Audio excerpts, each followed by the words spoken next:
Hang on a minute. Yes. Phones are amazing, John. So much power and technology at your fingertips. When they They're work. not really phones, are they? They're not really phones, are they? We don't use them for calling. I've lost your camera. Oh my, this is ridiculous. Here we go. Am I back? You're back. There we are. Wonderful. Yeah. This is Sheer Isolation. It's presented by Kieran Moore in Chippenham and Jon Ponting in Cricklade. Hello, everybody. Thank you for joining us once again. You are tuned in to Sheer Isolation with myself, Jon Ponting in Cricklade, and Kieran looks like he's hiding under the rafters of the Neil Hall in Chippenham. I might be wrong. No, you're right. You're getting used to my backgrounds now. So, as you know, I like to venue hop, because I'm always doing this on the fly when I'm in the middle of doing something else. So this is one of the penultimate times I'll ever be in the Neils and getting close to the end now before I leave. But I am under the stage in the Neils in Chippenham. So Kieran is moving on to pastures new. Still staying in the county, just heading down to Trowbridge instead of Chippenham. I live in Trowbridge. It makes sense, doesn't it? It does, yeah. Cutting down on your air miles. I had my car MOT, come back just last week. Do you know how many miles I drove last year? Probably a lot less than the year before. No, quite the opposite.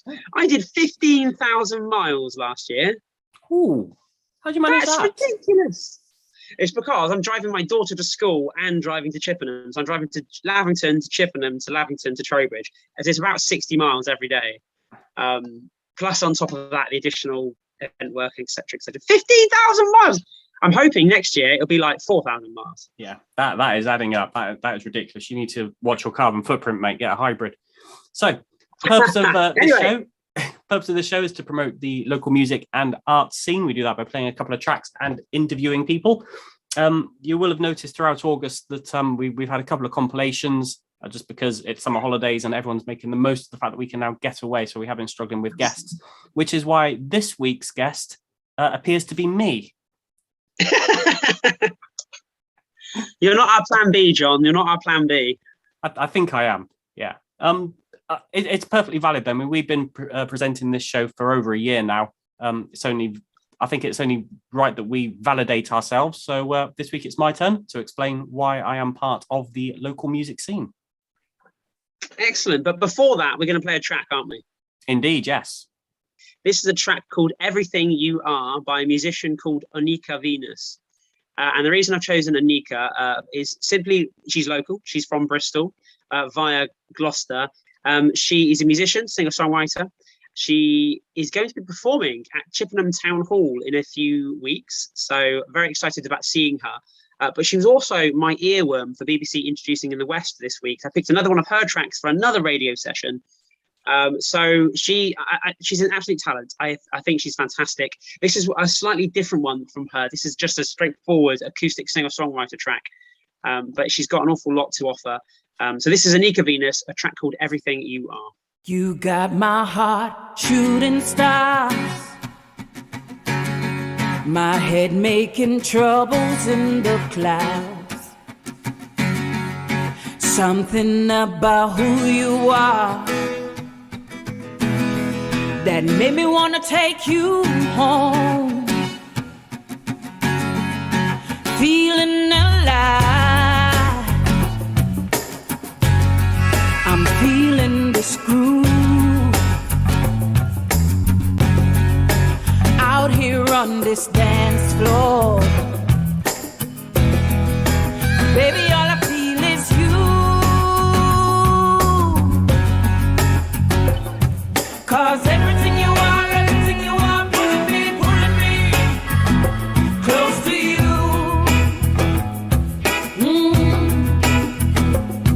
Boy, everything you are pulling me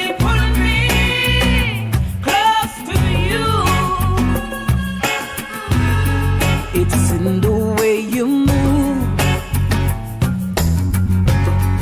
the way that you do that move.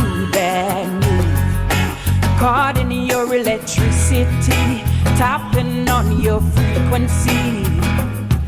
Come see my secret bed through my secret doors. Come see my secret bed through my secret doors. Boy, everything you are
Someday you open the gate of hell to give me that fiery stuff.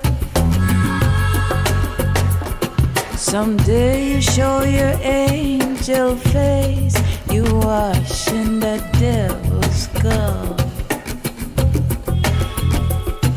Downtown is where it happened.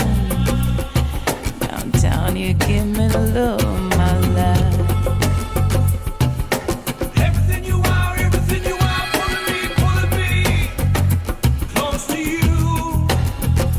Close to you. Everything you are, pulling me.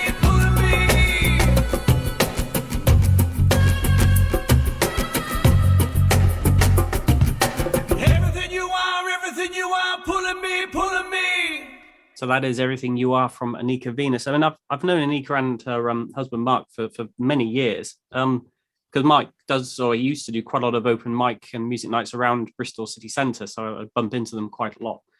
She's just got such a liquid voice. It just sort of kind of dribbles into you, doesn't it? Into your soul. That just those lovely tones. I could have phrased that better. It is lovely. You probably could have done. No, it is. And her album, the last track on her album, is like this organ track with a choir, and it's absolutely sensational. So absolute talent. A lot of fun. I had no idea you knew her. How lovely is that? Full of surprises, me. I haven't seen them for many years, though. To be fair. Well, I think that brings us nicely, John, on to you being the subject of our interview this week. Because you've got quite a long history, as you know, in the scene, as much as I have, in different areas, and obviously you've met a lot of people along your way. So I think we start off with, how did you get into music? We're going straight in with the hard questions, aren't we? Do you know, it wasn't music initially; it was radio, and then I went from radio into music. So when I left school, so we're talking, I don't want to give my age away, but this is a good over 20 years ago. I didn't go to uni. No, like my mum, my dad, my brother, none of us went to uni, so I didn't consider that I had to go. Although there's always that pressure on you from school, isn't it? Everyone's saying you must go to university. It's a good life experience. Now, for me, life experience was to go out and get a job and work out what I'm doing with my life. And it's put you in good stead. Oh, why, thank you. So I went on to do a journalism course with, at the time, was the Stroud News and Journal, and it was around that time that people from that office were setting up a radio station in Stroud, which was called The Falcon. And I ended up going there with my newly learnt journalist skills, went into radio, and The Falcon was basically like a very small commercial radio station. And since then, I've always dabbled in and out of radio. Well, just go back to the Falcon very quickly. Was this the time when radios were being deregulated? Oh, in terms of when local radio could be defined as local? Yes. Yeah. Yeah, that's spot on with that. Yeah. So I suppose it's not really that well known among the general public, but you only need to broadcast a couple of hours of local content a day to be classed as a local radio station now. Whereas before you had to have a lot more local music content. Now, the radio stations that we go out on are, as far as I'm aware, fully localized content, but other stations that may well be available on your dial, you could only be looking at a couple of hours of actual locally produced content a day. And even the news is no longer created in the location, whereas back when I was working in radio, great times to be a journalist, because you had to have a journalist in your radio station to be producing local content. So yeah, that's all kind of gone now, which is a shame. Oh, it is a shame. It is a shame. Very much so. But I suppose, anyway. I suppose from there and then having a partner who was a musician, who still is, you can look her up as Els, who's still gigging and touring around North Wiltshire and beyond. We kind of moved then more in towards doing open mic sessions. This was about the same time you started Sheer Music, Kieran. It was around 2004, 2005. Yeah, bang on. When we started our first open mic session, which was for Malmesbury Carnival, which the Malmesbury Carnival has just come to a conclusion now for another year. And they managed to get a few things into the calendar. They didn't get a full calendar because of people are still a bit iffy about restrictions and stuff. But yeah, fair enough. Carnival's a really good cause. They raise a lot of money for local charities. Do you remember much from that era? I don't remember much from last week, mate. Because for me, my memory of 2004 and that general time was that there was an awful lot of ambition and ability, and things were changing, and we were taking advantage of those changes, like the deregulation of radios, like the ability to do gigs in pubs and so on. And it was a really exciting time. And I guess you must have had the same experience, or a very similar one. Well, what we found is that there was a real appetite for performers to want to play in pubs. There weren't a huge amount of people, particularly around North Wiltshire and the Cotswolds, who had the speakers and the setup, who could give people kind of an outlet to perform in front of a live audience. So we found that very quickly, because the first open mic we did was very popular, and we had plenty of people turn up on the night with their guitars and wanted to play, and the audience was packed. That was at the Rose and Crown in Malmesbury. So it's still going as a venue under different owners, and it's been kitted out, but they still put music on occasionally. So then we thought we'll do another open mic a month later, which was in Tetbury at the Priory. And then after that, we did another one in a different venue, and we ended up kind of creating this troupe of this traveling open mic circus, where we'd go to a different pub every month. And some places you go to, you'd find musicians who would just play in their pub, but other ones who would follow us wherever we go, which was lovely. So we ended up with this nice little family of musicians. That sounds amazing. Which we dubbed ourselves the 4014 project. The 4014 being the road which links Malmesbury to Nailsworth, but at the time it was the only thing that really Malmesbury and Tetbury had in common was the B4014. That was the only thing that the two towns have in common. There's a lot of rivalry between the two towns, but that name stuck.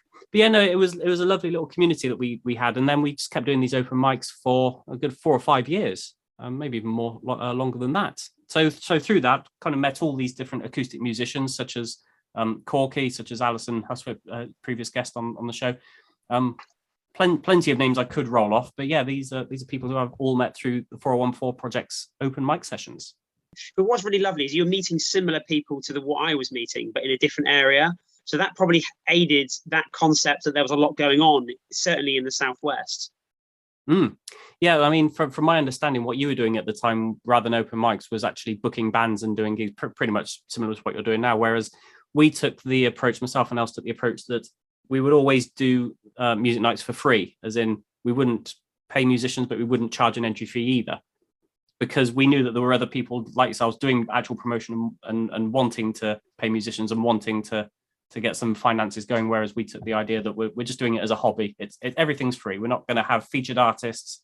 Everyone's equal. And that's really lovely. I mean, I didn't start off with the concept of being a capitalist. It all just happened accidentally. So I was very lucky that I made some money out of it. That's what they all say. Agreed. So you were doing that for a few years. Then you got involved with Treefest. Yeah, well, I mean, aside from the open mic, we did do other things in the summer. So we did help out people who were doing like the small, what I would call like the farm festivals. People who'd set up a little festival in a field and have a couple of stages, and we'd get involved and like run maybe the acoustic stage or something like that. So we've done that a little bit. But yeah, it was in 2011, and this is perfectly timed, because this is 10 years ago, pretty much to the week, that the very first Treefest happened. You can go back and look at our previous episode with Simon Huff from Forestry Commission, because he's the guy who kind of brought himself and Els on board to run effectively the music stage for Treefest. So this was kind of a progression from a previous festival at Westonbirt Arboretum called the Festival of Wood, or the Festival of the Tree, which had been running for years and years, and it was more focused towards arts and crafts and sculptures and art, that kind of thing. And they wanted to introduce music. They knew that we knew a lot of people in the local music scene, particularly acoustic and folk, and that's exactly what they were looking for. So they asked us, can you run a festival of this size? And yeah, of course we can. I mean, we'd never done anything that big before, but I'm an organised person, so it was not a problem at all. That's amazing. That you're the sort of person that says yes to stuff and worries about the details later, and I like that. That's the sort of person that gets things done. I know my limits, and that was definitely within my limits. It's just I hadn't done it before. There's a difference between saying yes to everything and knowing your limits. So you've done Falcon, you've done Treefest. How did you wind up at Swindon 105? Well, okay, so yeah, as I say, I've always dabbled in and out of radio. So when I left the Falcon and went off to do kind of non-music and non-radio related things to earn money, I kept in with the community license stations, which are the ones that kind of run temporarily, or the ones which have a charity or a good causes status. The very first one of those shows I did, which again was through the 414 project, was on Corinium Radio in Cirencester. Yeah. And they had licenses to run a couple of weekends a year, so they'd only have be on there for special occasions. But we had a 2-hour session. We got very similar to what this podcast is, really, chatting to musicians and playing local music. So we did that, and then things progress as they do. Meanwhile, what was happening at Swindon 105 is Brian Keane, another previous guest on this show, because we have all the big hitters on this show. He was helping out on a show on Sunday nights in Swindon, which again, very similar to this show, was local music. They have live music on, they talk to bands, they do interviews. I remember it well. Local music I was sending all my press releases and MP3s saying, can you plug my gig, please? Can you plug my gig, please? Yeah, exactly right. Now, I know Brian, because Brian was a sound man, and we were working in the same circles, although I never classed myself as a sound man because I never got paid for anything. You know, I could work a sound desk and I was fine with doing an open mic session. So we did cross paths quite a lot. Brian was ended up kind of with the show because the other presenters had left, and he really couldn't do the presenting and the desk, driving the desk and having live bands on all at the same time. You know, that's just not possible, really. So no, of course not. So I said, yeah, I'll get involved with that, and that's where that's how I ended up running that or working on that show for must have been a good 3-4 years at Swindon. Every Sunday night, get a live band in. And there's no better way than passing your time, is there, than events and music and people? Well, definitely, yeah. I mean, there are all kinds of stories we could tell you about the amount. Like one time, we invited a ukulele troupe into the studio at Swindon. There was about 20 of them. And it's not like you're in you see like on the BBC these really stylish. No, this is all charity run, so all the equipment's second hand. Yeah, there's it's not a fantastically big room, you know. So to fit all these people in and like have microphones wired up all over the place was very entertaining. Just considering it was a 2-hour show and it took like half hour to set people up. Why did we do it? I don't know. We set ourselves a challenge and we rise to it. It was during your downtime, really, that I met you properly, wasn't it? Oh yeah, we've known each other for years and years, but only through like texts. Just we were aware of each other, I suppose, in the way that North Koreans are aware of South Koreans. Right. We're really wary of each other. Our paths never crossed, but we knew we were neighbours. And very much so. The music scene is very small, as we have discovered through doing this podcast. But yeah, so I say we were friends on social media, etc., but haven't actually hang out. And then one day we turn up at 2000 Trees in the same camp with the same mutual friends. Yeah. And the rest. Well, that's how it works, isn't it? That's how it works. We work in the same circles, so your paths are always going to cross with the same people, and yeah. And you were amazingly generous because you said to me, Shakiran, shall I just make you a flag for next year's festival? And I said, please do, and you did. Well, I had a flag and you didn't, so yeah, that's only fair, isn't it? You know what it's like when you're juggling so many balls. There is only so much time in the world, and I did not have time to make a flag, but you did, and it's a beautiful flag, and I've still got it. Well, that was in my lull, you see, so that's when all my music stuff had kind of come to a natural end. So then I just went into making flags for people. Well, I think that brings us quite nicely to an overall view of who Jon Ponting is. You picked a track for us, which hopefully is related to your time on radio, and it symbolises the shared ground that you and I both had for quite a long time. And he's one of our friends. Who have you picked for us? Yeah, well, there's a few reasons I've picked Corky.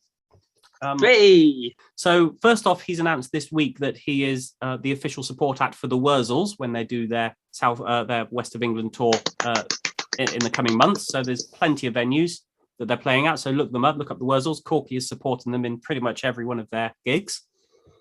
Well done, Corky. So yeah, Google them if you want to catch up with the Wurzels. But also our very first open mic, as I say, which was around 2005 time in Malmesbury. Corky came to that, and that was the first time he had ever played in public. That's amazing. So you had the first ever Corky gig. I did, yes. you know, when the Southwest becomes its own country nation, his song is gonna be the anthem, and he'll be our president. And you can say that you platformed him from the very beginning. It took me at least 2 years to catch up with that. Well, we all know that Corky will one day become president of the Southwest when we do have a decentralized society. He will be our number one. At the very least, he will be Minister for Music. At the very least. So what track have you chosen for him? It's called Dairy Farming is Harder Than You Think. It's a little bit political, but hey, that's Corky for you.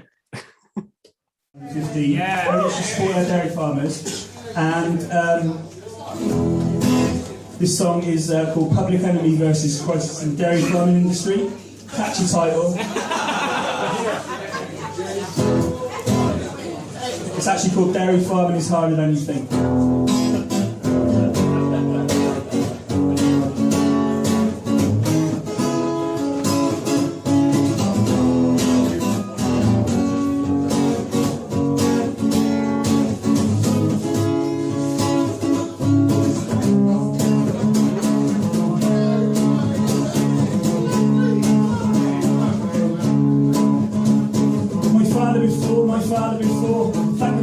Seen what I saw, tried to put down why I feel such rage. Yeah, I'd love to get paid the minimum wage. No, we don't go lightly into this. Don't lightly into this fight. Listen up good so you hear it just right. I can't feed my sons and I can't feed my daughter. If you're selling my milk for less than you sell water.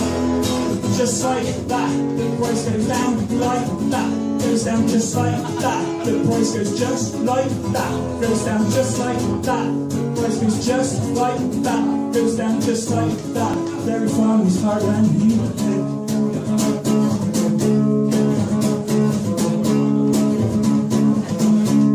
Yeah.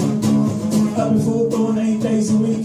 Feeling so cold that I just can't speak. My girls need milking every day. So what I gotta take? What you're gonna pay? Learn hard way that you just don't care. You can get your milk from just about anyway. Your deal's no deal, you don't mean what you say, but you can't get to work if my tractor's in your way. Just like that, the price goes just like that. Goes down just like that. The price goes just like that. Goes down just like that. The price goes just like that. Goes down just like that. Yeah, very far is harder than you think.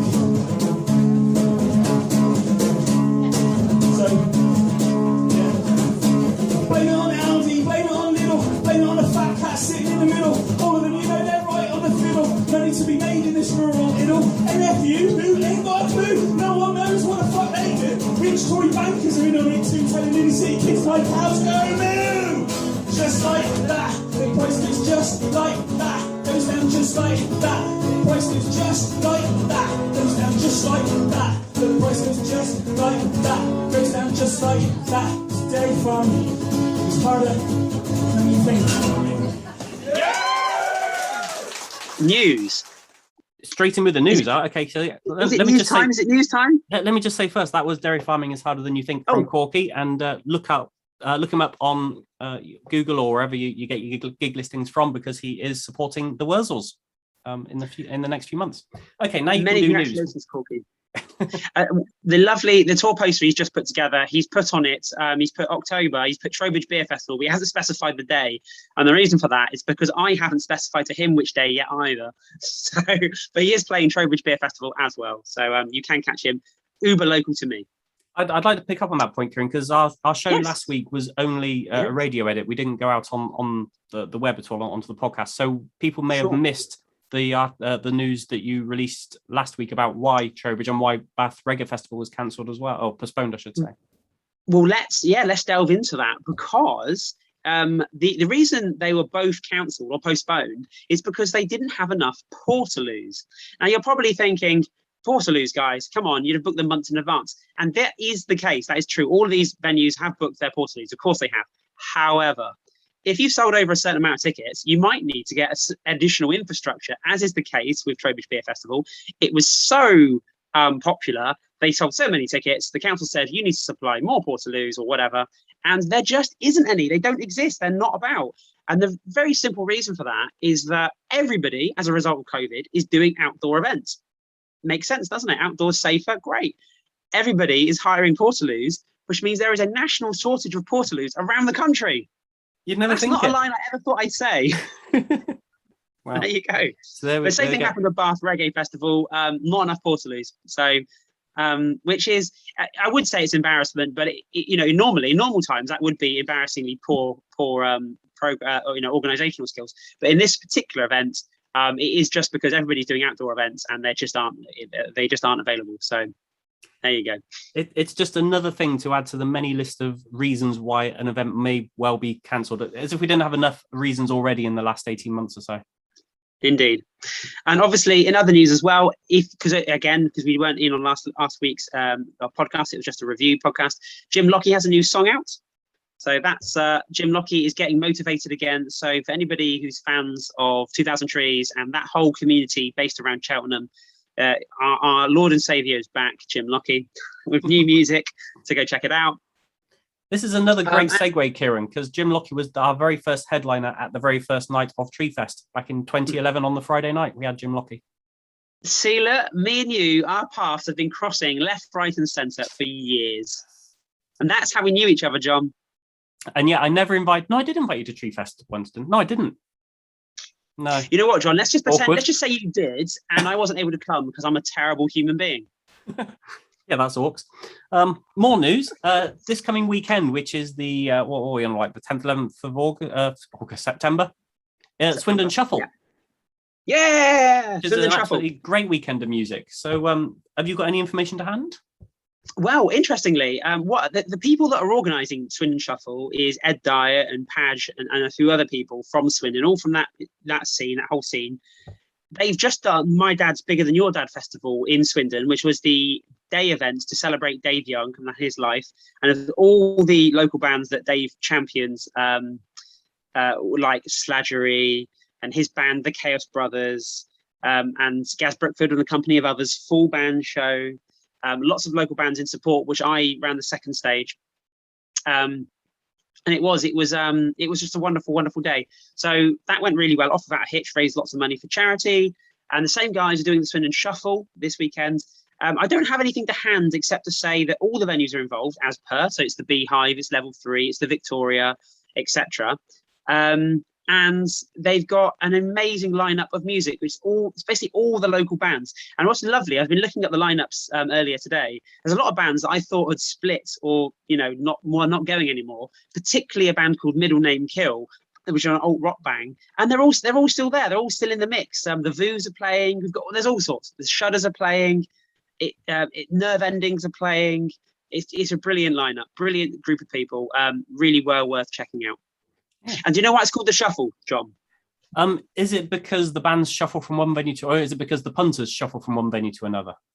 It's because the punters shuffle from one venue to another. It's based around the concept of the Oxford Punt or the Camden Crawl, where lots of venues are involved, lots of lineups and bands are involved, and the audience, in theory, can go around each venue and experience, obviously, different shows and different venues. And it basically means that the venues themselves all get the same opportunity to have an audience. So it's like a level playing field. It's really, really lovely. So yeah, it's a really fantastic event. Do go and have your skin full of alcohol, or not, as the case may be, and enjoy some amazing music. Lovely. We will wrap it up, I think, Kieran. I think we've got enough content there to keep us going for another week. So, excellent. Don't forget, you can email us, sheerisolation@gmail.com. That's sheer with 2 E's. And you can find us by going onto your podcasting streaming platform of choice. That's where you find all of our previous shows and interviews. Thank you for joining me, Kieran. I appreciate you are kind of mid-work, so you've taken an extended lunch break to record this, and now you need to get back to it. Toodle pip. Until next time. Have fun. Speak next week. Take care, mate. Bye. Bye.